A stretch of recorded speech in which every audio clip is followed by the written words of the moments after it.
Here we go. This is T20 cricket. Short over the keeper as it. Billings is going. Billings is going back. He can't get there. Spins away. They'll get at least two. This is T20 cricket. Short over the keeper as it. Billings is going. Billings He does. is going Brilliant. back. It'll be a leg bye because it's missing leg. Spins away. They They'll will get at least appeal. two. Let's take it past midnight. Here we go. He Still on does. strike. Brilliant. It'll be a leg bye because it's missing leg. They will Wonderful appeal. from Zaman Khan.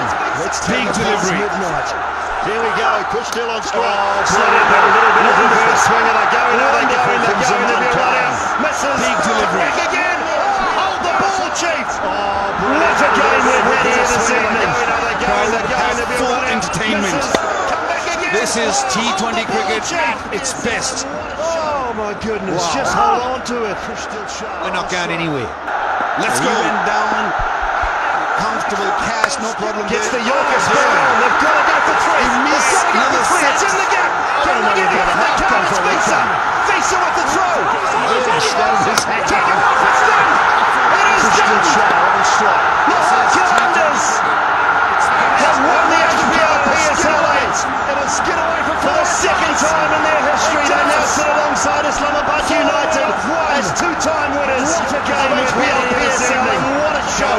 Have full entertainment. RJ travel ക്ലിക്സിൻ്റെ പുതിയ ഒരു വീഡിയോയിലേക്ക് ഏവർക്കും ഹൃദ്യമായ സ്വാഗതം. ഇന്നത്തെ നമ്മുടെ video ചെയ്തിരിക്കുന്നത് കേരളത്തിലെ വയനാട്ടിലെ കൃഷ്ണഗിരി ക്രിക്കറ്റ് സ്റ്റേഡിയമാണ്. ഈ സ്റ്റേഡിയം കേരള ക്രിക്കറ്റ് അസോസിയേഷൻ്റെ ഉടമസ്ഥതയിലാണ്. വയനാട്ടിലെ കൃഷ്ണഗിരി വില്ലേജിലാണ് ഈ സ്റ്റേഡിയം സ്ഥിതി ചെയ്യുന്നത്. 20,000 കാണികളെ ഉൾക്കൊള്ളുവാനുള്ള സൗകര്യം ഉണ്ടിവിടെ. സമുദ്രനിരപ്പിൽ നിന്നും 2100 അടി ഉയരത്തിലാണ് ഈ സ്റ്റേഡിയം. 2006 സ്ഥലം വാങ്ങി 2009 ക്രിക്കറ്റ് താരങ്ങളായ റോബിൻ സിംഗും സുനിൽ ജോഷിയും ചേർന്നാണ് തറക്കല്ലിട്ടത്. 2013 ഡിസംബർ 17 അന്നത്തെ ഗവർണറായിരുന്ന നിഖിൽ കുമാറാണ് ഇത് രാജ്യത്തിന് സമർപ്പിച്ചത്. ഈ സ്റ്റേഡിയം 11.5 ഏക്കർ സ്ഥലത്താണ് സ്ഥിതി ചെയ്യുന്നത്. ഇന്ത്യയിലെ രണ്ടാമത്തെ ഹൈ ഓൾട്ടിറ്റ്യൂഡിലുള്ള സ്റ്റേഡിയമാണിത്. ഒന്നാമത്തേത് ഹിമാചൽ പ്രദേശിലെ ധർമ്മശാലയാണ്. വയനാട്ടിലെ പ്രകൃതി രമണീയമായ സ്ഥലമാണ് കൃഷ്ണഗിരി. അതിന് ചുറ്റും മലനിരകളും പ്രകൃതി ഭംഗിയും ആവോളം തുളുമ്പി നിൽക്കുന്ന ഒരു പ്രദേശം കൂടിയാണ്. മൈസൂർ വിമാനത്താവളത്തിൽ നിന്നും 97 കിലോമീറ്ററാണ് ഇങ്ങോട്ടുള്ള ദൂരം. മൈസൂർ കോഴിക്കോട് ഹൈവേയോട് ചേർന്ന് തന്നെയാണിത്. ഇതാണ് കമൻറ്റേറ്ററുടെ റൂം. ഇവിടെ നിന്നാണ് കളിയുടെ അപ്പോഴുള്ള യഥാർത്ഥ അവസ്ഥ കാണികളെ അറിയിക്കുന്നത്. അത് കളി പോലെ തന്നെ ഇമ്പോർട്ടൻ്റ് ആണ്. വളരെ കഴിവും പക്വതയും അനുഭവ സമ്പത്തും ഉള്ളവരാണ് കമൻറ്റേറ്റേഴ്സായിട്ട് വരുന്നത്. മീനങ്ങാടിയിൽ നിന്ന് 2.5 കിലോമീറ്റർ മാത്രമാണ് ഇങ്ങോട്ടുള്ള ദൂരം. കൽപ്പറ്റയിൽ നിന്നും 15 കിലോമീറ്ററും സുൽത്താൻ ബത്തേരിയിൽ നിന്ന് 9 കിലോമീറ്ററുമാണ് ഈ സ്റ്റേഡിയത്തിലേക്ക് ഉള്ള ദൂരം.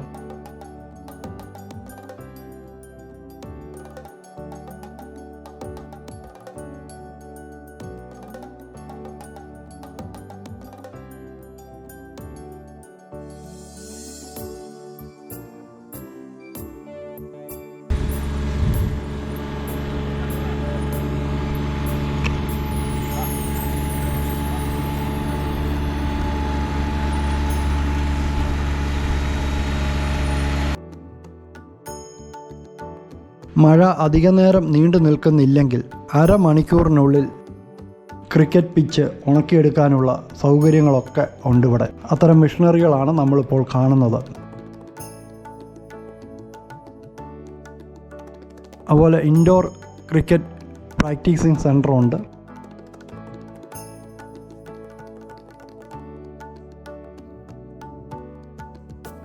ഇതാ ആധുനിക ഒരു മെഷീനാണ്, ബൗളിംഗ് മെഷീൻ. ഏതാണ്ട് 6 ബോളുകളാണ് ഒരേ സമയം ഇതിൽ ഫില്ല് ചെയ്ത് 1 by 1 ആയിട്ട് ചെയ്ത് അതിൻ്റെ സ്പീഡുകളൊക്കെ കൂട്ടുകയും വിവിധ രീതിയിൽ ക്രിക്കറ്റ് കളിക്കാർക്ക് പ്രാക്ടീസിങ്ങിനായി ഒരുക്കുകയാണ്.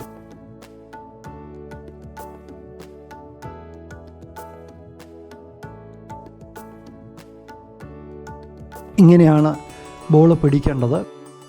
നമ്മൾ പലർക്കും അത് അറിയില്ല, അല്ലെ അറിയാമെങ്കിലും നമുക്കത് വശമില്ല. ഇങ്ങനെ പിടിച്ചാണ് ഇവർ ബൗൾ ചെയ്യേണ്ടത്. ഇതാണ് ക്രിക്കറ്റ് കളിയിലെ നിയമം.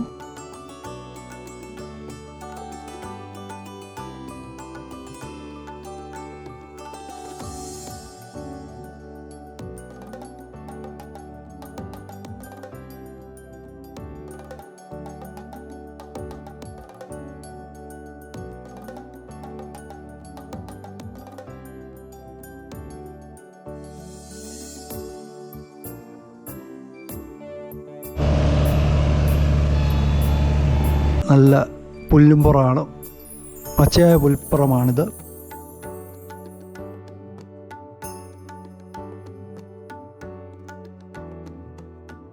ഈ പുല്ലിനകത്തെ കളകളൊക്കെ അവർ പറിച്ചു മാറ്റുവാണ്. നല്ല പുല്ല് മാത്രം നിലനിർത്തി ബാക്കിയുള്ളതെല്ലാം അവർ കളയുകയാണ്.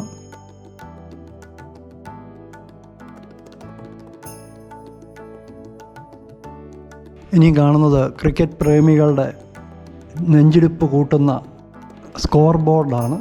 അതുമൊക്കെ അവർ പെയിൻറ്റ് ചെയ്ത് വൃത്തിയാക്കുവാണ്. എന്തോ ഇത് കളി വരുന്നുണ്ട്. ഇത് 11.5 ഏക്കറിലാണ് സ്ഥിതി ചെയ്യുന്നത്. ഗ്രാസ് ട്രിമ്മിങ് മിഷനാണ്. അതുമെല്ലാം മോഡേൺ മിഷൻസാണ്. ഇവിടെ 2 ടീമുകൾക്ക് ഒരുപോലെ ഇരിക്കാനും അവർക്ക് പ്രാക്ടീസ് ചെയ്യാനും അവർക്ക് എല്ലാ സൗകര്യങ്ങളും 2 ടീമുകൾക്കും തുല്യമാണ്. ഡിസംബർ 17, 2013 ഇത് രാജ്യത്തിന് സമർപ്പിച്ചത്.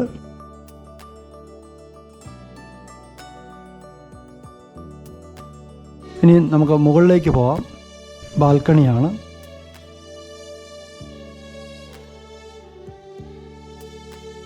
ഇവിടെ നിൽക്കുമ്പോൾ നമുക്ക് നല്ല ദൂര കാഴ്ചകളാണ്, മനോഹരമായ പ്രകൃതി ഭംഗി കാണാൻ സാധിക്കും. ഇത് കളി വൈകുന്നേരമൊക്കെ ആയിപ്പോയി കഴിഞ്ഞാൽ വെളിച്ചം കുറവ് വന്നാൽ വെളിച്ചം ക്രമീകരിക്കുന്നതിനാവശ്യമായ ലൈറ്റുകളാണ്. അതെല്ലാം ഇവിടെ സൂക്ഷിച്ച് വെച്ചിട്ടുണ്ട്.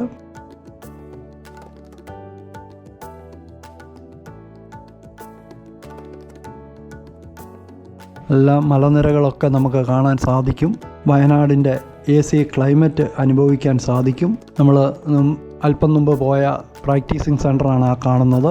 അതിൻ്റെ സൈഡിൽ തന്നെ പുറത്തും ഔട്ട്ഡോർ പ്രാക്ടീസിങ് സെൻ്ററും ഉണ്ട്. ഇതിൻ്റെ പിൻവശമാണ്. പക്ഷേ ഇത് ഉയർന്ന പ്രദേശമായതുകൊണ്ട് നമുക്ക് നല്ല ദൂരത്തേക്ക് കാണാം. ഇനി ഇവിടെ കളിക്കാർക്കുള്ള ജിംനേഷ്യമാണ്.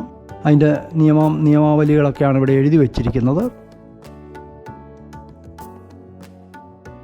ഇത് ഫ്രണ്ട്സ് സിനിമയിൽ പറയുന്ന പോലെ അവരുടെ പണിയായുധങ്ങളൊക്കെയാണ്. നമ്മൾ കണ്ടു പരിചയമുള്ള ഒരുപാടുണ്ട്, എന്നാൽ കാണാത്ത ചുരുക്കം ഐറ്റംസും ഉണ്ട്. ഇത് 2 ടീമുകൾക്കും ഇതുപോലെ തന്നെ ഉണ്ട്. അല്ലെ അവർ തമ്മിലൊരു ക്ലാഷ് ഉണ്ടാകാൻ ഒരു സാധ്യതയും സാഹചര്യവും ഇവിടെ ഇല്ല. അവർക്ക് എക്സസൈസ് ചെയ്യാനുള്ള സൗകര്യങ്ങൾ എല്ലാം ഇവിടെ ഒരുക്കിയിട്ടുണ്ട്.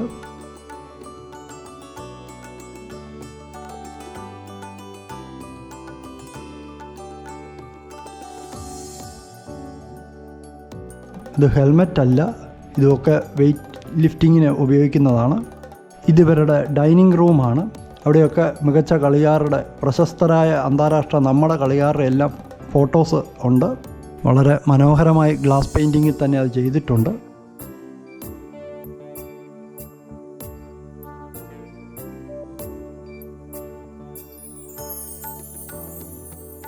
ഇവിടെ ഇരുന്നാണ് കളിക്കാർ കളി വീക്ഷിക്കുകയും ഒരാൾ ഔട്ടാവുമ്പോൾ അടുത്ത ആൾ പോവുകയും ഒക്കെ ചെയ്യുന്നത്. ഇവിടെയും കളിക്കാരുടെയൊക്കെ കളർ പോസ്റ്ററുകൾ പതിച്ചിട്ടുണ്ട്, ഫോട്ടോകൾ വെച്ചിട്ടുണ്ട്. നല്ല ഓയിൽ പെയിൻറ്റിംഗ് ഉണ്ട്. ഇത് അടുത്ത ഗ്രൂപ്പിൻ്റെ റൂമാണ്.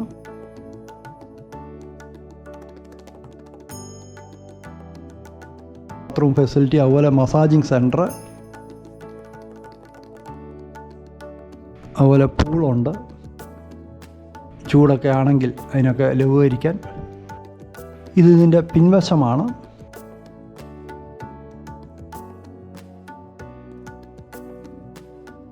ഇവിടെ ഇപ്പോഴും നിർമ്മാണ പ്രവർത്തനങ്ങളൊക്കെ നടക്കുന്നുണ്ട്. ഹോസ്റ്റലുകൾ കാര്യങ്ങളൊക്കെ വീണ്ടും പണിയുന്നുണ്ട്.